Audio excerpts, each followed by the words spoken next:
नमस्कार, जनतंत्र टीवी देख रहे हैं आप। मैं हूं आपके साथ कोमल गंगवार। स्वागत है आप सभी का हमारे इस खास कार्यक्रम खबर देश से में। देश में कोरोना वायरस की चौथी लहर क्या दबे पांव दस्तक दे रही है? ये सवाल इसलिए उठ रहा है क्योंकि कोरोना के नए केसों में लगातार इजाफा हो रहा है। इतना ही नहीं, इसके चलते एक्टिव केसों की संख्या लगातार बढ़ रही है और बीते एक दिन में केसेस की संख्या काफी ज्यादा बढ़ी है। बता दें, नए केसों का आंकड़ा 18,819 दर्ज किया गया है। इसके साथ ही एक्टिव केसों की संख्या 1 लाख के पार हो गई है। ऐसा करीब 4 महीने बाद हुआ है जब कोरोना के एक्टिव केसों की संख्या 1 लाख से ज्यादा हुई है। साथ ही एक दिन में इसी वायरस से संक्रमित 39 लोगों की मौत भी हुई है। दरअसल ये संकट इसलिए बढ़ रहा है क्योंकि रिकवर होने वाले लोगों की संख्या लगातार नए केसों के मुकाबले कम बनी हुई है और इसी के चलते एक्टिव मामलों की संख्या लगातार बढ़ रही है। इस बीच देश में कोरोना वैक्सीन लगाने का अभियान भी तेजी से चलाया जा रहा है। अब तक देश में 197 करोड़ कोरोना टीके लग चुके हैं। उधर स्वास्थ्य मंत्रालय का कहना है कि कोरोना संक्रमण से मरने वालों की संख्या अब तक 70% और जो पहले से ही किसी गंभीर बीमारी से पीड़ित थे। तो ऐसे में सवाल उठना तो लाजमी है कि क्या ये चौथी लहर की आहट है और क्या वजह है कि एक्टिव केसों की संख्या तेजी से बढ़ रही है और किस तरह से इस चौथी लहर से बचा जा सकता है। तो क्या वाकई चौथी लहर की आहट है ये? क्या वाकई चौथी लहर आने वाली? क्योंकि जिस तरह से कोरोना के केसेस बढ़ रहे हैं, ऐसे में अब चिंता भी बढ़ती जा रही है। किस तरह से बचाव करें, ये तमाम सवालों के साथ हम खास मेहमानों का स्वागत करेंगे। वरिष्ठ चिकित्सक डॉक्टर एम वली हमारे साथ जुड़ रहे हैं। वरिष्ठ चिकित्सक ही डॉक्टर नरेश चावला हमारे साथ जुड़ रहे हैं। आप दोनों का ही स्वागत है जनतंत्र टीवी पर। और सबसे पहला रुख मैं डॉक्टर एम वली आपका करना चाहूंगी। चौथी लहर की आशंका जताई जा रही है, ये कहा जा रहा है लगातार केसेस बढ़ रहे हैं, एक्टिव केसेस की संख्या 1 लाख के पार चली गई है। फिलहाल तो मैं आपसे ये जानूंगी कितनी खतरनाक है ये लहर? आपके बहुत धीरे धीरे से ग्राफ ऊपर जा रहा है ना, और डेथ की जो तादाद है ये बढ़ रही है। ये मुझे चिंतित कर रही है। और आज आपने बहुत एक सही डेट पे ये प्रोग्राम किया है। हो सकता है कुछ स्कूल पहली से, कुछ स्कूल 7th से खुल जाए, तो ये बच्चों के स्कूल के खुलने का समय है। जब बारिश हुई है, मौसम बदल रहा है, तो भीगेंगे भी। इसके अलावा जो हमने एक्वायर की थी इम्यूनिटी टीकों से, इतना अच्छा टीके का अभियान चला था, तो फिर उसके बाद प्रधानमंत्री जी को आके कहना पड़ा कि अब हम एक 3rd डोज, प्रोटेक्शन डोज लोगों को एडिशनल डोज दे रहे हैं। इसको बूस्टर डोज भी हम कह सकते हैं। तो ये जो सब मेजर्स थे टीकाकरण के, फिर बच्चों का टीका भी शुरू हो गया है और अब चंद महीनों में मुझे लगता है 5 साल से कम के बच्चों को भी टीका लगेगा और उसके बाद और छोटे बच्चों को भी टीका लगेगा। तो जो टीकाकरण में थोड़ी सी आई है, और जो सबसे बड़ी हमारे अंदर कमी आई है कि हमने कोविड एप्रोप्रिएट बिहेवियर में तुरंत ही ढिलाई बरतनी शुरू कर दी है। बड़ी बड़ी भीड़, बड़ी बड़ी जो है बसों में बहुत भीड़ आज मैंने सुबह देखी, और फंक्शन हो रहे हैं बेतहाशा, उसमें भीड़ इकट्ठी हो रही है। कुछ लोग शेक हैंड भी करना शुरू कर दिए हैं, आसपास गले मिल रहे हैं, और सबसे ज्यादा मास्क लगाने में लापरवाही हो रही है। तो ये सब मिली जुली वजूहात हैं, कारण हैं। और मेरे साथी, मेरे भाई नरेश चावला जी भी बैठे हैं और इसमें ये कुछ इजाफा भी करेंगे और एग्री भी करेंगे जो मैंने पॉइंट्स गिनाए हैं। और ये एक मुझे सबसे ज्यादा जो डिस्टर्बिंग लग रहा है, हम बार बार ये कह रहे थे कि ओमिक्रॉन वेरिएंट माइल्ड है, लेकिन ये डेथ की जो तादाद बढ़ रही है, इसमें सारे वो केसेस तो नहीं हो सकते जो इम्यूनो कॉम्प्रोमाइज्ड हैं, हाइपरटेंशन, डायबिटीज, और वो लोग जिनको स्टेरॉइड वगैरह चल रहा है किसी और कारण से। और इसमें तो अब मैंने प्रेगनेंसी भी इंक्लूड कर दिया है, क्योंकि प्रेगनेंसी भी इम्यूनो कॉम्प्रोमाइज स्टेट होती है। तो वो सब मिला के भी अगर हम देखें तो उनकी जो डेथ का आंकड़ा है ये मैच नहीं कर रहे थे में। तो कुछ तो है जो अभी हमको पता लगाना है, और जीनोम सीक्वेंसिंग में भी तेजी लानी है कि कहीं कोई नया ओमिक्रॉन का जो BA.2 वेरिएंट की जो हम बात कर रहे हैं, उसमें कोई नया सब वेरिएंट ना आ गया हो। तो ये सब चीजें हमको देखनी पड़ेंगी। और आपने जो ये प्रोग्राम किया है, इसके लिए मैं आपको धन्यवाद दूंगा। आपके चैनल को के पब्लिक का ध्यान इस ओर आकृष्ट किया है आपने, इसके लिए धन्यवाद करता हूँ। और मैं लोगों से गुजारिश करूंगा कि अपने कोविड एप्रोप्रिएट बिहेवियर में कोई ढिलाई नहीं। चलिए मैं आपके पास लौटूंगी। डॉक्टर नरेश, आपके पास आना चाहूंगी। चौथी लहर की आशंका, और अगर हम थर्ड वेव की बात करें तो थर्ड वेव इतनी ज़्यादा खतरनाक नहीं बताई गई थी, और कंपैरिजन अगर हम बैठाने की कोशिश करें तो क्या ये वाकई में चौथी लहर कही जा सकती है? अभी तक इसको लहर कहना थोड़ा नाजायज होगा। नो डाउट केसेस बढ़ रहे हैं। 18,000 is a very low count. तो देखो, जब चूंकि ये पब्लिक चैनल है और आपके दर्शक इसको देख रहे हैं, तो एक तरफ मैं हमेशा पहले भी कहता आया हूँ कि जैसे कि डॉक्टर वाले ने कहा कि एहतियात ज्यादा जरूरी है। Till now as I believe it, जो मैं पर्सनल समझता हूँ, वो जो हमारी इंडियन मेडिकल एसोसिएशन के डॉक्टर्स ज्यादातर जो क्लिनिशियन से समझते हैं, हमें लगता है कि ये न्यू नॉर्मल होने वाला है।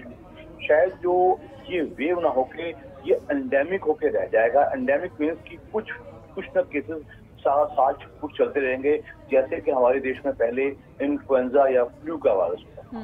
तो लेकिन ये बात भी सच है कि कोरोना ने अपना रंग पहले दिखाया है, तो हमें जीनोम सीक्वेंसिंग से देखना चाहिए, क्योंकि खराब केसेस नहीं आ रहे।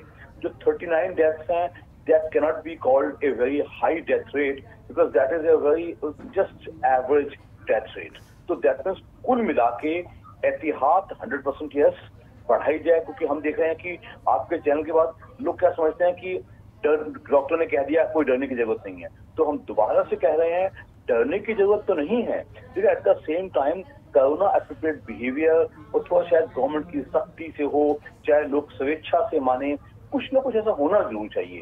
बिकॉज हम सेकंड लहर जैसी दहशत के लिए किसी भी हिसाब से ना लॉजिस्टिकली, ना इमोशनली, ना मेडिकली तैयार भी नहीं है, और हमें इसकी जरूरत भी नहीं होनी चाहिए। तो हम कहेंगे इतना ही कि लोग बाग इस प्रोग्राम के बाद अपना कोरोना प्रिपेयर्ड बिहेवियर फॉलो करें। उससे ना केवल कोरोना से बचेंगे, दूसरी रेस्पिरेटरी बचेंगे, ट्यूशन से बचेंगे। ऐसा लोग करते हैं तो हम समझते हैं कि एक आदर्श समाज बन सकता है, जैसा कि कई विदेशों में होता है। हमें ये चीज अडॉप्ट करनी पड़ेगी कि हाँ जी, हमें घर से बाहर निकलना है तो मास्क पहन के ही निकलेंगे, हम भीड़ भाड़ नहीं करेंगे, एक दूसरे के नजदीक एक मीटर की फासले पे नहीं जाएंगे। अगर हम ऐसा करते हैं तो आई एम श्योर कि न केवल हम कोरोना से बचेंगे, बाकी दूसरी बीमारियों से भी बचेंगे। और no doubt vaccination should further pick up 197 crore total doses. That means we are hardly able to cover 65 to 70% of our population. तो ये थोड़ा और बढ़ना चाहिए। जब पहले एक दिन में 1 करोड़ 20 लाख वैक्सीन लगाई जाती है, तो अब कौन लगाई जाती है? अब मैं देख रहा हूँ काउंट हार्डली 10-15 lakhs भी नहीं है ऑल अक्रॉस इंडिया। तो that would mean we should pick up our vaccination also. चलिए डॉक्टर नरेश, आपके पास आऊंगी। डॉक्टर एम वली, आपसे जानना चाहूंगी कि आज के जो मरीज हैं, जो अगर तो कहीं ना कहीं जब आंकड़ा कम हुआ तो लोगों ने इसको लेना शुरू कर दिया। मेरे ख्याल से वो शायद ये भूलना शुरू कर चुके हैं कि कोरोना अभी भी हमारे बीच में, जैसे कि फर्स्ट वेव में कहा गया था कि कोरोना के साथ हमें जीने की, लेकिन कहीं ना कहीं लोग वो सारी चीजें भूल ले जाए। मेरे ख्याल से यही कारण है बढ़ रहा है कर भी, क्योंकि कभी कई जगह इतना देखा गया है कि एक डोज ले लिया है तो दूसरा नहीं लिया है, या फिर बूस्टर डोज भी नहीं लिए कई लोगों ने। तो ऐसे में अगर हम बात करें कंपैरिजन की फर्स्ट वेव को लेकर और आज के लोगों की जागरूकता को लेकर, किस तरह से हम देख सकते हैं? जागरूकता तो सभी चैनलों ने कोरोना की बात की है, लगातार की है, और हर इशू पे, हर पहलू पे बात की है। स्टेट वाइज आया है, किन स्टेट्स में कोरोना ज्यादा है, सब किया है। लेकिन आपका जो सवाल है कि जागरूकता मरीजों की तो बहुत है, अमल नहीं है। हमको नॉलेज होना एक अलग बात है, उसको हमें फॉलो करना और उस पर प्रैक्टिकली अमल दरामद करना, ये एक अलग पहलू होता है कि उससे हम जाने, जो हमें बताया गया है उससे हम अमल करें। मैं आपको एक एग्जांपल देता हूँ। मैं जब कल गंगाराम हॉस्पिटल जा रहा था तो रेड लाइट पे एक गाड़ी थी, तो गाड़ी में एक लेडी ड्राइव कर रही थी, तो वो शायद इधर ही जा रही थी। तो उन्होंने जब करीब आ गया हॉस्पिटल और रेड लाइट पे उन्हें मौका मिला, तो उन्होंने मास्क जो था उन्होंने अपना मास्क लगाया।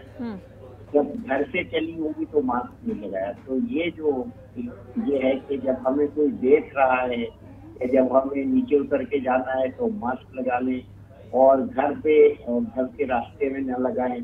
तो ये वाला पहलू जो है, ये इसी क्या है कि जब हमें लोग देख रहे हों या कहीं चालान हो रहा हो तो हम मास्क लगा लें। तो ये अपनी हिफाजत जो है मास्क से करनी है। मेरा स्टाफ है 10-12 लोगों का, और जब उन्हें टीके नहीं लगे थे, टीके नहीं आए थे, हमने बहुत सारे केसेस कोरोना के लिए थे और सबने पाबंदी से मास्क लगाया और उस दौरान किसी को भी कोविड कोरोना नहीं हुआ। तो ये मास्क की जो एक रोकथाम, जैसे डॉक्टर साहब ने बताया कि इसको हम अगर न्यू नॉर्मल भी मानेंगे तब भी हमको मास्क को बहुत जरूरी तौर पे एडेप्ट करना होगा। इसको हमें अपनी काम करनी होगी क्योंकि अब ये चुका है। पहली वेव में हमें के जरिए जाता है तो WHO ने भी ये बता देने काफी देरी की, तो बहुत से लोगों ने मास्क के बारे में उनको ये बताया नहीं गया था कि सबको लगाना है। तो इनिशियली जो ये भ्रम था मास्क का वो बिल्कुल बियॉन्ड डाउट क्लियर हो गया है और अब हमको अच्छा वाला ट्रिपल लेयर मास्क जो है वो हमेशा लगा के रखना है। मैं सिर्फ आपको प्रोग्राम की वजह से मास्क मैंने उतारा है ताकि आवाज साफ आए, तो वरना मास्क जो है हमने दिन में घर में जब रात को सोता हूँ तब उतारता हूँ। तो ये मास्क जो है ये बड़ी एहतियात है और बैरियर है, प्रिवेंशन है और आसान है और अब हमको आदत पड़ जानी चाहिए। जो शुरू में लोगों को ये था कि सांस नहीं आती, सांस रुक जाती है, सेचुरेशन कम हो जाता है, ये सब बातें अब शुरू हो चुकी हैं कि गलत है। मास्क ही हमारी हिफाजत है। COVID appropriate behaviour, sanitisation, hand sanitiser table पे रखना होता है, हर वक्त हमारे पास होता है, तो ये बहुत जरूरी है। और इसमें कहीं ना कहीं लापरवाही हो रही है, बिल्कुल डॉक्टर चावला ने भी इस तरफ इशारा किया है जी। और ये बहुत ही अच्छी बात होगी कि अगर हम टीके में अपनी पाबंदी से तेजी करेंगे और टीके लगवाएंगे, आगे आएंगे, बूस्टर डोज के लिए जाएंगे और इसमें लापरवाही नहीं करेंगे, क्योंकि ये अब बियॉन्ड डाउट हो चुका है कि जो हमने एक्वायर की इम्यूनिटी कोरोना के जरिए वो भी और जो टीके से इम्यूनिटी बनी है वो भी मैक्सिमम 9 मंथ के बाद कम होने लगती है और ये इसको हमें जरूर बढ़ाना है, बूस्ट करना है और ये हमें एडिशनल डोजेज अपनी लेनी है और इसमें भी कोताही नहीं करनी है। तो हमें वैक्सीनेशन के लिए, जैसे डॉक्टर चावला ने बताया कि हमारी जो परसेंटेज है वो खुश होने वाली नहीं है अभी। ठीक है, हमने माइलस्टोन सही बनाए, लेकिन इतनी बड़ी आबादी वाले देश में जहाँ इसकी भीड़ होती है तो वहाँ पे हमें वैक्सीनेशन 100% चाहिए जी। इसको रोकने। बिल्कुल बिल्कुल सही कहा आपने, 100% वैक्सीनेशन हमें चाहिए होगा उसके लिए। डॉक्टर नरेश, आपके पास आना चाहूँगी। क्या दूसरी लहर में जैसा खतरा हम लोगों ने देखा, जिस खतरे का सामना किया, क्या आने वाले वक्त में, क्योंकि आंकड़ा इस तरह से बढ़ रहा है, चिंता बढ़ जाती है खुद से खुद। अब सरकार भी चिंतित है, हालांकि लोगों में धीरे धीरे ये चिंता बढ़ती ज़रूर है और जब चिंता बढ़ती है तब वो सतर्क भी होते हैं। लेकिन अगर हम संकट को लेकर बात करें तो किस तरह से अलर्ट रह सकते हैं, किस तरह से इस संकट को हम देख सकते हैं? देखिए कोमल, मैं ये स्पष्ट बता दूं, no doubt cases are rising but we are nowhere near जो सेकेंड वेव में जो डेल्टा या डेल्टा प्लस वायरसेस थे उनके हम कहीं भी नजदीक नहीं है। तो आपके दर्शकों को मैं ये तो स्पष्ट बता दूं कि ऐसी मारामारी होने के चांसेस अभी तो बिल्कुल नहीं लग रहे। ये न्यू नॉर्मल है, नंबर 1, और नंबर 2 मत भूलिएगा ये न्यू नॉर्मल कब तक चलेगा हमें नहीं मालूम। अभी ये 4th वेव है, वो वेव्स आ सकती हैं कि नहीं आ सकती उसके बारे में हम कुछ नहीं कहेंगे, लेकिन ये स्पष्ट करेंगे कि जैसा जो मंजर हमने सेकेंड लहर में देखा है, वी आर नोवेयर नियर कि ऐसा कुछ होने वाला है। तो ऐसे दर्शकों को आम जुबान में बहुत ज्यादा डरने की जरूरत नहीं है, लेकिन एहतियात, इसको एक न्यू नॉर्मल समझ के इसको एक जीवन शैली को अडॉप्ट करना ही हम दर्शकों को यही सुझाव देंगे। बट वैसा जो हुआ था सेकंड वेव में, इस वेव इतनी बढ़ जाएगी ऐसा दिख भी नहीं रहा है और ऐसा शायद होना भी नहीं चाहिए। ठीक, और साथ ही मैं वैक्सीनेशन को लेकर बात करूं, क्योंकि अभी भी कई सारे ऐसे लोग हैं जिन्होंने फर्स्ट डोज ही लिया है, सेकंड डोज नहीं लिया है, और फिर सेकंड डोज ले लिया है। तो बूस्टर डोज की कितनी महत्वता है ये भी हम जानेंगे, क्योंकि मेरे ख्याल से बहुत सारे ऐसे लोग हैं बूस्टर डोज इग्नोर कर रहे हैं। देखिए कोमल, मैं दोबारा बता दूं कि थोड़ा डिसइंफॉर्मेशन या प्रोपेगेंडा हमेशा चलता रहता है।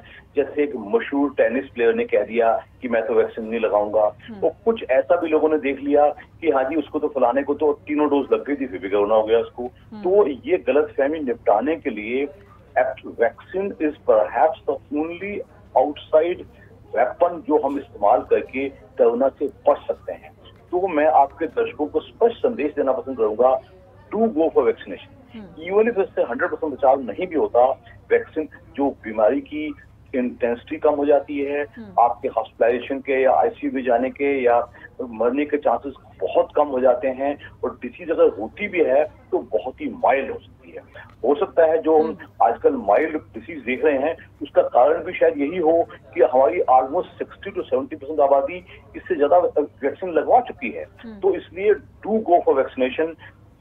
इससे पहले कि बीमारी बढ़े, फिर लोगों के मरने का नंबर आए, फिर तबाही मचे, उससे पहले ही मैं कहूंगा अपना वैक्सीन जब आपका शेड्यूल ड्यू है, सेकेंड डोज या थर्ड डोज या बूस्टर डोज जो भी लगनी है, आप जाके अवश्य ऑन प्रायोरिटी बेसिस पे जरूर लगवाइए। ठीक है, मैं लौटूंगी आपके पास। डॉक्टर एमवली जी, हम वैक्सीनेशन को लेकर चर्चा कर रहे हैं और अब बात कर लेते हैं, क्योंकि अब मौसम भी ऐसा हो रहा है कि लोगों को बुखार, खांसी, जुकाम होने लगा है। लोगों का कई हद तक ये मानना है कि एंटीजन टेस्ट जब वो कराते हैं तो इस मौसम की वजह से भी पॉजिटिव आ जाता है। तो ये चीज़ अभी हम इसको किस तरह से हम देख सकते हैं? नहीं, ऐसा नहीं है। इसमें हम जब बात करते हैं इस मौसम में फ्लू की और इन्फ्लुएंजा की या किसी और फ्लू की जो लकीली अभी हमारे नॉर्दर्न इंडिया में नहीं है, तो उसका जो टेस्ट है वो अलग होता है। जो हम कोविड का टेस्ट करते हैं, हम दो तरह से करते हैं, रैपिड एंटीजन टेस्ट करते हैं और एक लैब में जाता है। दोनों तरीके से जो टेस्ट होता है वो कोविड स्पेसिफिक होता है। उसमें फॉल्स पॉजिटिव जो है और फॉल्स नेगेटिव का परसेंटेज वर्कआउट है। तो ऐसे भी हम कह सकते हैं कि नॉर्मल फ्लू में कोविड का टेस्ट पॉजिटिव आ गया, इसका मतलब उस पेशेंट को कोविड से संपर्क हुआ है और इस वक्त उसको बीमार कोविड नहीं है तो वो नॉर्मल फ्लू है। पेशेंट में बहुत रेयरली हमने ये देखा है कि ये टेस्ट बहुत ज्यादा दिनों तक पॉजिटिव है और उनके सिम्टम ठीक हो जाते हैं। कुछ ऐसी एक कैटेगरी है जिसको हम लॉन्ग कोविड कहते हैं, पॉजिटिव आता है, तो हमको पेशेंट को डॉक्टर के जरिए मॉनिटर कराना है और इस उलझन में नहीं पड़ना है कि एंटीबॉडी कितनी बनी है वैक्सीन के बाद और एंटीजन हमारा पॉजिटिव आ रहा है तो हमें क्या करना है।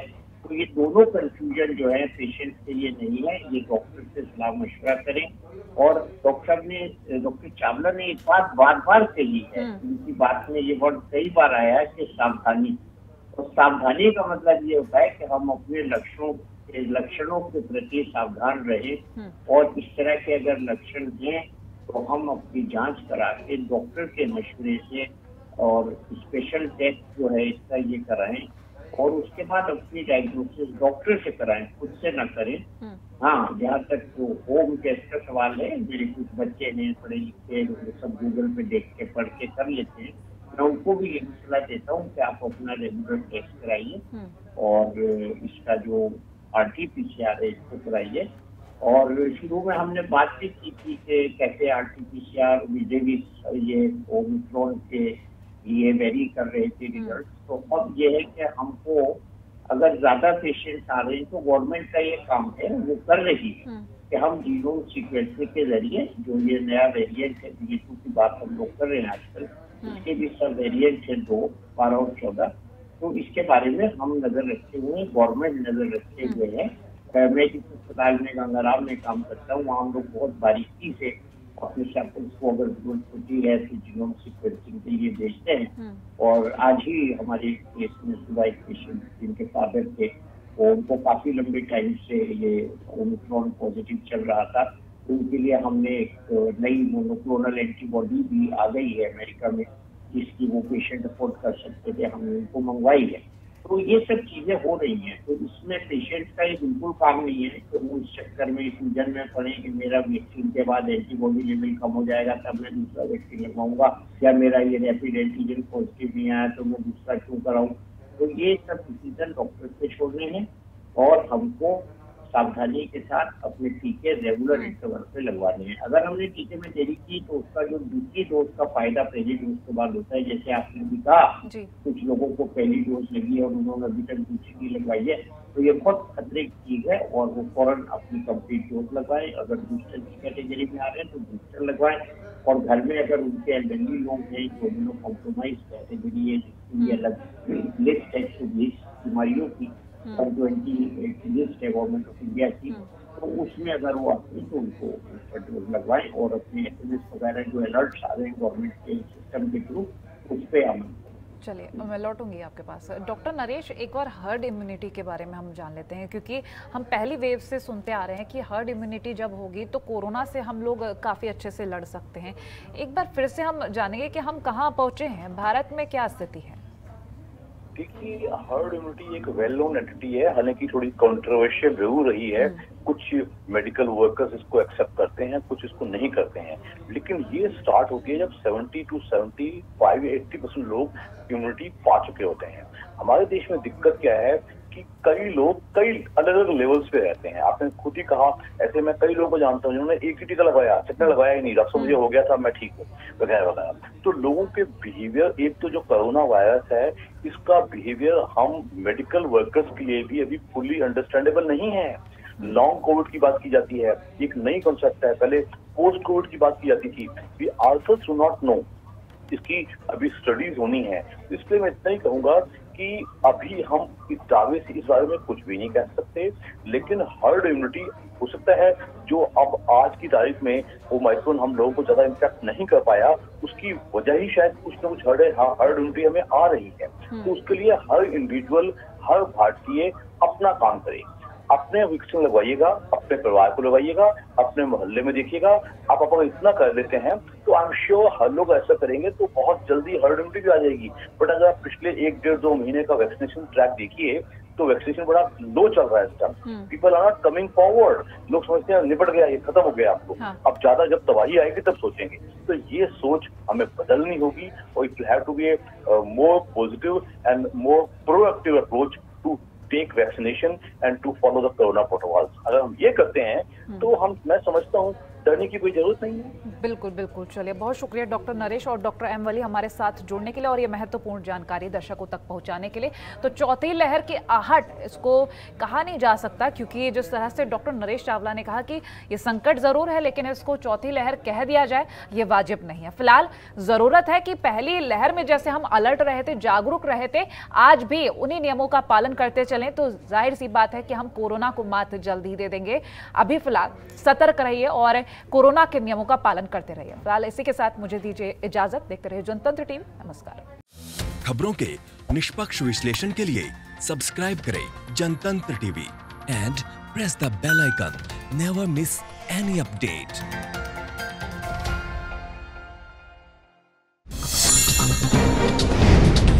डाउनलोड कीजिए जनतंत्र टीवी ऐप को, जो कि अवेलेबल है गूगल प्ले और ऐप स्टोर पर। अधिक जानकारी के लिए अभी डाउनलोड करें।